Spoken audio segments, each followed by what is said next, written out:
Good morning, everybody. My name is Anna Thomas.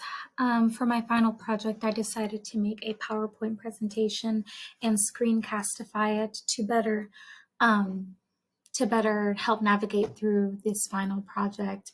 My audience would be teachers, new teachers, young teachers, old teachers, all types of teachers, because these different theories and things that we've learned within these past couple weeks are something that we all use in the classroom. I personally, just finishing my first year of teaching, wish these were things that I had a little more information on before entering my first year of teaching. But I'm so glad that I have going into my second. So let's just get right into it. Behaviorism is something we've talked about. I had the option of picking between classical condition and operant, and I've picked this one. Behaviorism is a response that is followed by a reinforcer and is strengthened and therefore more likely to happen again. Under operant conditioning, there were two reinforcers that are typically used, one being positive reinforcer and one being a negative reinforcer. Now, a positive reinforcer would be something like, you did a great job, go get a piece of candy out of the treasure box, or, you can get a sticker or things like that. I personally work with first grade, so my things are a little more materialistic like that. I like to do a lot of materialistic positive reinforcers. Negative reinforcers would be things that obviously the kids wouldn't want to happen again, like taking away recess, or maybe you're not able to go. You have silent lunch is something that we use within our school, and something that actually works, very well on the kids. How I like to use it as an example would be, I really, really enjoy, and it works in my classroom, a candy box. So I didn't use this throughout the whole year, but I realized that when I was getting my test scores back, I felt like my kids weren't as motivated. So I needed to start a reinforcer. And I started the candy box saying that if the students got a 100 on their test, they were able to pick out 3 candies out of the treasure box. And after we've done that, it's like the kids kind of just clicked and they were like, oh, you know what?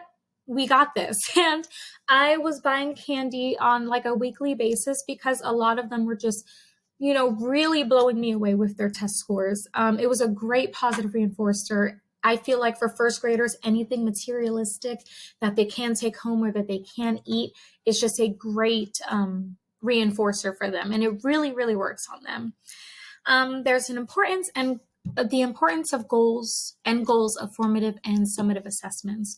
So for a formative assessment, I feel like these are extremely important because this is more like practice worksheets. You're not necessarily grading them. You're kind of just trying to see where the students are after your instruction. The importance of it and the goal of it is to be able to see where the students are getting misconstrued. If they are, you can see if there are any common misconceptions, especially in math. I end up seeing that a lot. So then I can put them in my head. I usually have a list of, okay, well, I need to work with this one, and this one, because they're not understanding, how to use a base 10 block, or they're not understanding this concept. So then whenever I do get them back and I can do a small group, I'm able to attack that and ensure that they are learning.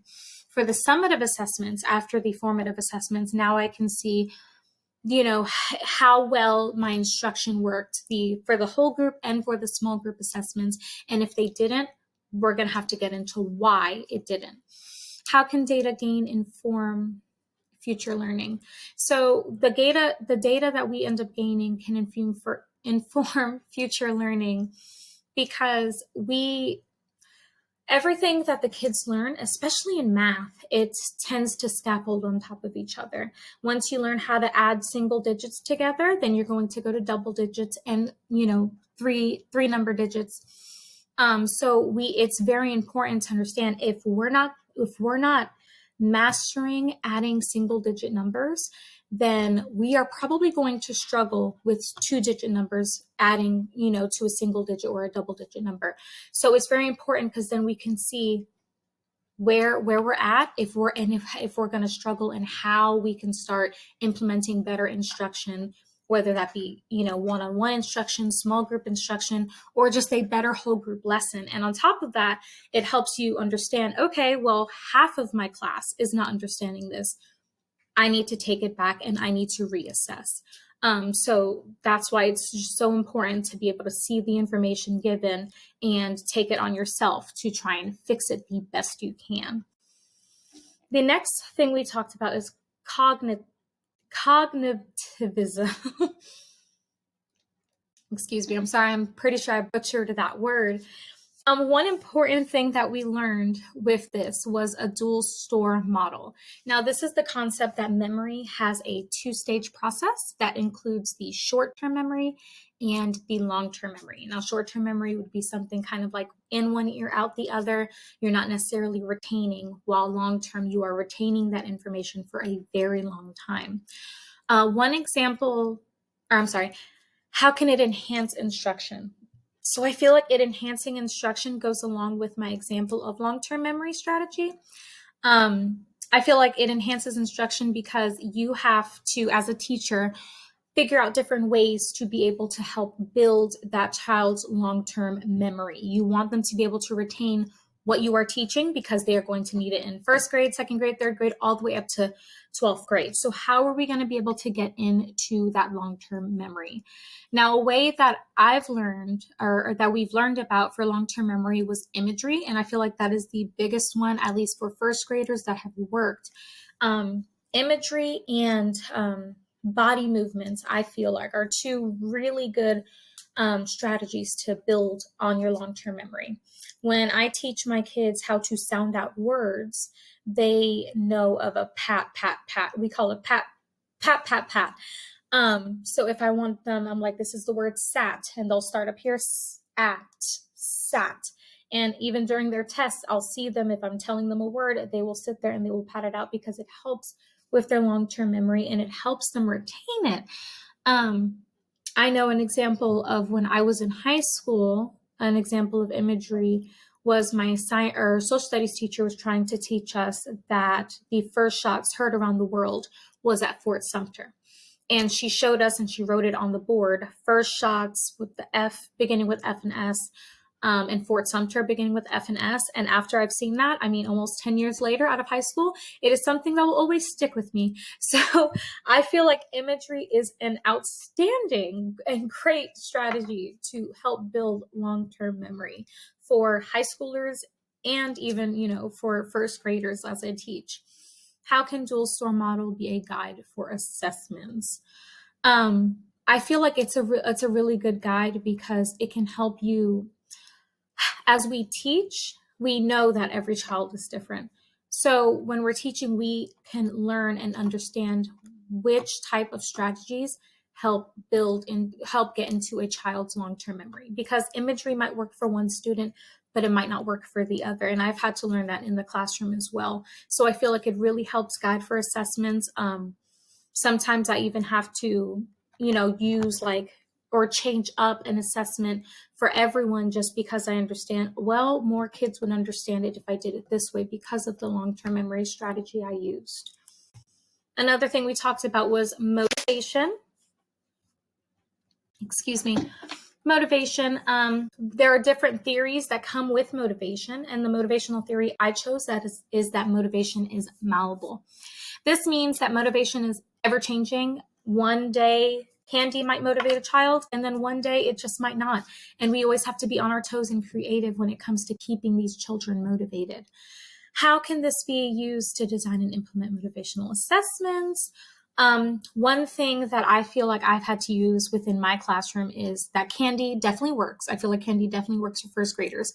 Not sure how that's going to work when they move up to second grade, but I know it will change. It eventually will change. With a lot of my gifted students that I've had last year, candy wasn't just enough. It was something that they just saw kind of as a treat, but it wasn't something that was helping build their motivation. They knew that they would get 100s on the tests, and they knew that they would get the candy, but they weren't motivated to be learning. So what I had to do with some of my students was be able to give them a screen time.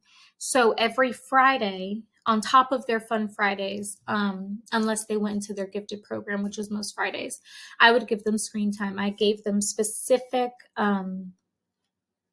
approved websites that they can play on if they got hundreds on their test. And I mean, they absolutely loved it. And then they were finally, fully actually motivated to be able to do these things. And that thankfully lasted the rest of the year.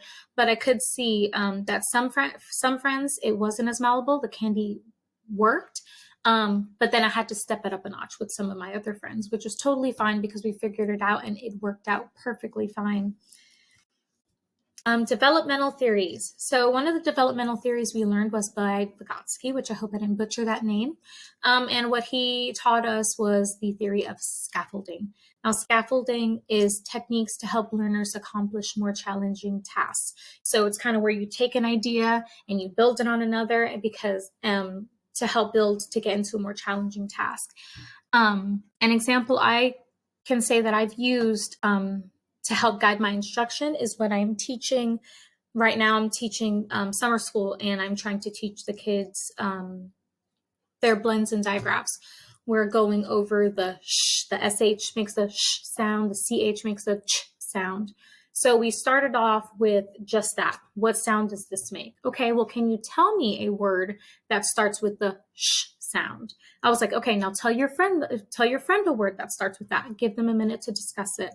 I'm like, okay, well, now let's go ahead and write those words down. And we write down all the words. We can have shark and shirt and all these different words that they've created. So now I'll tell them, okay, well, let's take it up a notch. Now I want you to take one of those words you just picked, and I want you to write that word in a sentence. Use shark in a sentence. That's the word you picked. And then they're able to sit there, and now we are writing out with these, sh sounds. So then afterwards, we would sit there and we would share, and then we would go ahead and I would ask them, I'm like, okay, well, after you're done, let's write down 3 more sh words to try and help. One, I feel like it helps with repetition, and it just kept going on top of each other. Like we're here and we're sounding out the words, and now we're saying the words, and now we're writing the words, and we're using them in sentences. And it was a great scaffolding moment for me, I felt. And I feel like the kids really retained it in their long-term memory because of that. So that was something that I just felt like I've done in the past just a week after reading about this, and it definitely helped in my summer school classroom. Lastly, we're going to talk about is the Piaget's model. And I could have butchered that name as well. But in this model, we learn that he had different stages that he felt like influenced children's learning. The first one being a sensorimotor stage between the ages of birth through 2. These schemes are composed of perceptions and behaviors. Children's understanding of the world is based on physical interactions while they're at this young age. I feel like this is where they begin to learn a lot more through physical touch, physical touch and like just listening and music and just talking to them. I feel like I relate to this one the most because I do have a current 2-year-old, almost 3-year-old. And this is a great way for him to learn, and I can see it in his learning. Now, every child is different. Not every child progresses like this, but in my experience, I can see this in my son. The next one is pre-operational stage. Schemes have symbolic quality. Children can think and talk beyond their own experience. Children begin reasoning about events. And I feel like I could also relate to this because I worked at a daycare and worked with a 3- and 4-year-olds. And I feel like this stage involves the most talking. It involves a lot of arguing and debates. But as these kids, this is how they grow and this is how they've learned. So I definitely see this being very appropriate in the model shown. After that is would be the 3rd stage, which is concrete operation stage between ages 6 and 7 and 11 through 12. Acquire cognitive structures that allow more adult-like reasoning. Realize their perspectives are not necessarily shared by others, And I felt like this one's pretty important too. When I student taught in fifth grade, and you could just see how the learning and how they perceive things is very different than my first graders right now. They have a more adult-like way of thinking, in multiple aspects of life. They have a more, they're able to reason more. So honestly, personally, I feel like it's a really great stage. And then the last one would be the formal operations stage, where children can think about abstract, hypothetical, or contrary to fact situations. Children acquire capabilities for advanced reasoning. And I felt like all these different stages, especially this last one here, that is between the ranges age 11 to 12 and adult, helps a lot, especially when it comes to learning as in math, because it's nothing but reasoning. And same thing when it comes to like reading and writing, learning how to read and write, because it's a lot of things you have to understand, especially in